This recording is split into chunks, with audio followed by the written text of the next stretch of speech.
हाँ तो बच्चों, ये आपका एरिया अंडर द कर्व का शॉर्टकट नंबर 1 है। देखिए, सपोज आपको दो कर्व दिए गए हैं, Y square equal to 4ax and X square equal to 4by। तो इनसे जो एरिया बाउंड होता है ना यार, वो होता है आपका 16ab/3। अब यहाँ पर आपको ध्यान देने वाली बात यह है कि यहाँ पर Y square equal to 4ax रहे या Y square equal to -4ax रहे, या x square equal to 4by रहे या x square equal to -4by रहे, कोई दिक्कत लेने वाली बात नहीं है। पॉजिटिव नेगेटिव से एरिया में कोई इफेक्ट नहीं पड़ेगा। आपका एरिया आएगा 16ab/3 ही। साथ ही साथ एक बात और आपको नोट करना है, वो बात कौन सी है कि ये उन सभी पैराबोला के लिए एप्लीकेबल होगा जिनके वर्टाइसेस सेम होंगे। जैसे इसका वर्टेक्स अगर निकालते हो तो क्या बन जाएगा 0,0। इसी तरह इसका वर्टेक्स निकालोगे तब भी क्या आ जाएगा 0,0। मतलब दुनिया में जितने भी पैराबोला हैं, अगर उनके वर्टेक्स सेम है तो उसके लिए ये शॉर्टकट लग जाता है ना, और डायरेक्ट आंसर आ जाता है आपका 16ab/3।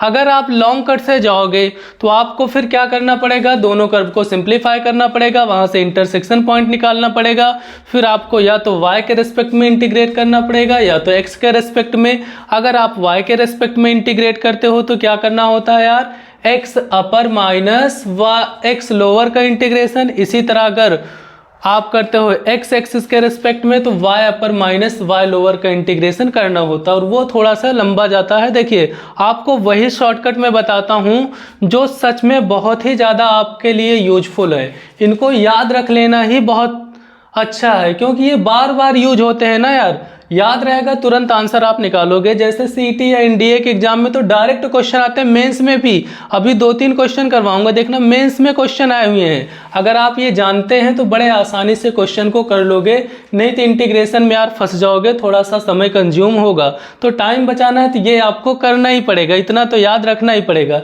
जैसे अब देखिए, यहाँ पर दो पैराबोला दिए गए हैं, अब आप कंपेयर कर लीजिए। ये बन जाएगा आपका कितना, x square equal to y/a। इसी तरह यहाँ से आ जाएगा Y square equal to x/a। अब आप कंपेयर कर लीजिए, यहाँ पर a कांस्टेंट सेम आ गया तो हम कंपेयर करेंगे 4a से, तो ये बन जाएगा 1/a, और a की वैल्यू कितनी आ गई यार, ये आ गई 1/4a।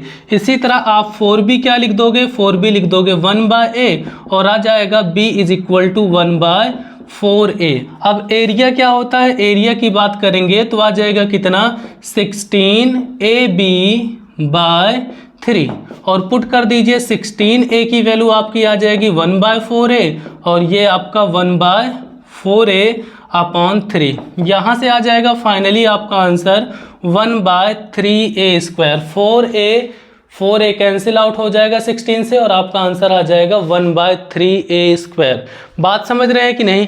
देखिए सेकंड क्वेश्चन देखिए, आपको क्लियर हो जाएगा कि क्या मैं कहना चाह रहा हूँ। वर्टेक्स सेम है तो कैसे ये वाला कॉन्सेप्ट यूज होगा। देखिए, तो क्वेश्चन एक लिखिए, इसको मैं हटा रहा हूँ। देखिए सेम रहेगा, बस यहाँ पर पैराबोला में चेंज करने वाला हूँ।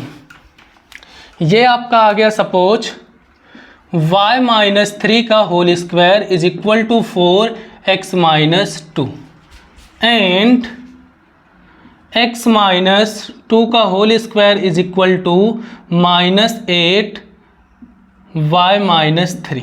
ये आ गया। अब इन दोनों पैराबोला से जो एरिया बाउंड होगा वो बताइए कितना होगा। अब अगर आप इंटीग्रेशन करने जाओगे ना तो निपट जाओगे, बहुत टाइम लगेगा। तो आपको क्या करना है, डायरेक्ट आंसर निकालना है। यहाँ से देखिए, इसका वर्टेक्स कितना हो जाएगा यार, इसको 0 करोगे तो आ जाएगा 2, इसको 0 करोगे तो आ जाएगा 3, 2,3 आ गया। इसका भी वर्टेक्स निकालोगे तो ये बन जाएगा 2 और 3। तो देखिए वर्टेक्स दोनों के सेम आ रहे हैं कि नहीं। अगर पैराबोला के वर्टेक्स सेम आ रहे हैं तब ये कॉन्सेप्ट हमेशा अप्लीकेबल रहेगा। और देखिए यहाँ नेगेटिव है तब भी कोई फर्क नहीं पड़ेगा। एरिया की बात करेंगे तो यहाँ से अगर 4a को कंपेयर किया जाए तो ये कितना आ जाएगा, 4a आपका हो जाएगा 4, और फिर a की वैल्यू कितनी हो जाएगी, 1 हो जाएगी। इसी तरह यहाँ पर 4b इज इक्वल टू -8 आ जाएगा, और फिर अगर b की बात की जाएगी तो -2 हो जाएगा।